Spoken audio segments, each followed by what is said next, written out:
Welcome to my video course on mastering ERTMS/ECTS signaling systems. In today's explainer, we're going to dive into one of the absolute most fundamental questions in all of railway engineering. How do we actually know where a train is? We're going to unpack the fascinating engineering behind train detection systems, specifically looking at how we establish the automatic block. So here's our roadmap for today. First, we'll cover the automatic block concept. Then we'll look at DC track circuits and their track circuit failsafe mechanisms. After that, we're checking out the axle counter system, and finally wrapping up with check-in and check-out logic. Section 1. The automatic block concept, dividing the line. Right at the heart of railway safety is this massive engineering challenge. How do we keep trains separated safely without relying on human intervention? Well, to understand where we are today, we kind of have to look back at where we started. In the early days, railways used manual blocks, or later on in the 1930s, semi-automatic blocks. These relied on electric circuits and physical levers to request and grant permission between signal boxes. It worked, but it wasn't fully automated. Today, modern railway signaling is built entirely on the automatic block. Essentially, the entire physical railway line is sliced up into calculated sections or blocks. Now, a really critical design rule here is that these sections can't just be random lengths. They absolutely must be longer than the stopping distance of the fastest trains running on that specific route. But for this automatic block to actually work, the infrastructure itself needs a reliable way to automatically detect if a vehicle is sitting in or moving through any given section. Section 2. DC track circuits explained, the traditional solution. That brings us to a brilliantly simple, yet incredibly robust solution that has literally stood the test of time. Amazingly enough, the foundation for this was invented by Dr. William Robinson all the way back in 1872. To wrap your head around his invention, you just need to grasp one key physical concept: wheel-to-rail shunting. You see, a track circuit essentially uses the physical steel rails themselves as part of a giant electrical circuit.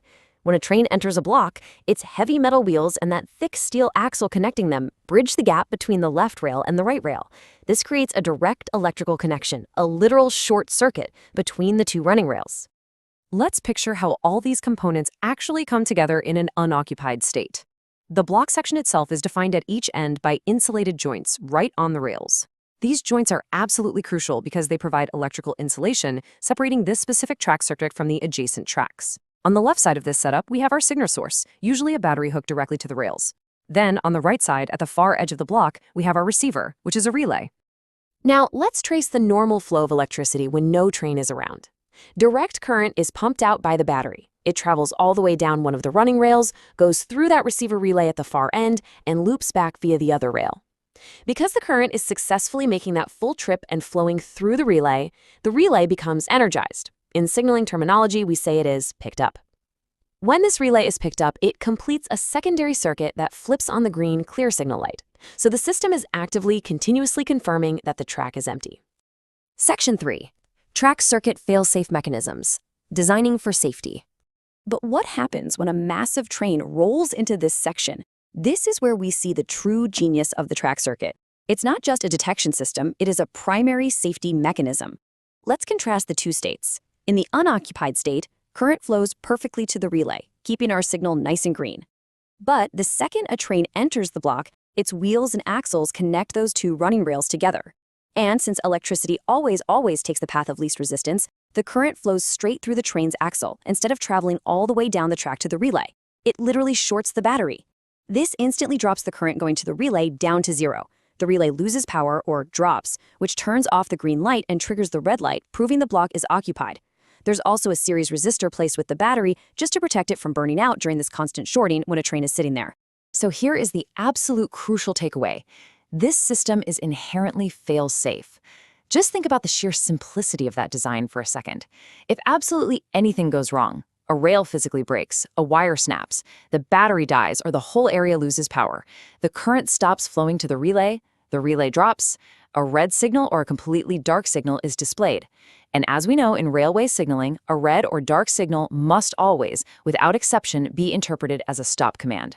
The track circuit doesn't just detect trains, it is continuously mathematically proving the physical integrity of the track itself. Section 4. The axle counter system, an alternative approach. As brilliant as the DC track circuit is, it has a quirk. It requires physically cutting the rails to install insulated joints. Now, to get around the need for these physical cuts, engineers later developed audio frequency track circuits. These use different frequency boundaries instead of physical joints to separate the blocks. But at the end of the day, both DC and audio frequency track circuits still rely on continuous electrical flow. So engineers stepped back and asked a wonderfully simple question to find a totally different approach. What if we don't try to use the track as a giant circuit at all?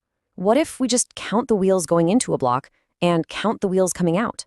That light bulb moment led to the axle counter system. Instead of electrifying miles of rails, we just install specialized hardware at the edges of the track section. The architecture really comes down to three main parts. First up, you've got sensor coils placed right next to the rail. They detect those massive steel wheels by evaluating changes in the magnetic coupling between the coils as the metal passes right through them. Second, an electronic junction box takes that raw, messy sensor data, conditions the signal, and literally counts the wheels. Finally, a centralized evaluator unit sits there and compares the data coming from the entrance of the block against the data from the exit of the block. Section 5. Check-in and check-out logic. Mathematical detection. Let's walk through how this creates an entirely different paradigm for train detection. We are shifting away from the continuous physical detection of a track circuit over to intermittent mathematical detection. Here is exactly how that check-in and check-out logic plays out in the real world. When a train rolls into a new block, it is detected, or checks in. The counting head at the entrance quickly tallies up every single axle that passes by. Once checked in, the system flags the block as occupied. It remembers the train is in there. Sometime later, the train reaches the end of the section and passes over another counting head, effectively checking out. The system decrements the count. If that central evaluator calculates that the net count is exactly 0, boom, it proves the entire train has left, and the section is presumed clear for the next train. And there's a really clever engineering detail here that highlights the elegance of these modern sensors. A single detection point is actually made up of two independent couples of detectors spaced just slightly apart. Because of this, the device doesn't just know a wheel went by, it knows the exact order in which those detectors were triggered. That means the axle counter inherently knows the direction the train is traveling. This is absolutely vital for the evaluator unit, so it knows whether it should be adding to or subtracting from the block's total axle count. So let's summarize the advantages and limitations of these incredible systems.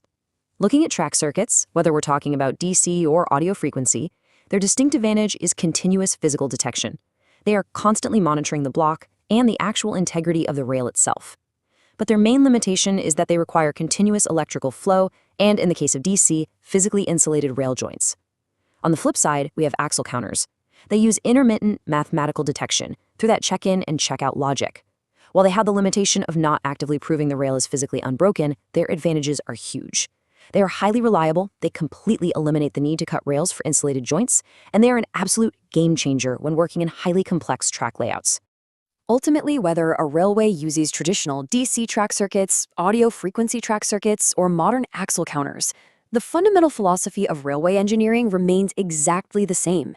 The system must always fail to a safe state. All signaling systems are designed so that a green signal is presented only when there is positive proof that it is actually safe to do so. A green light isn't just the absence of danger, it is the active, mathematically or electrically proven presence of safety. As our systems become even more digitized in the future, it's fascinating to think about how we will continue to mathematically prove the safety of an invisible train. Thanks, we can see you next video.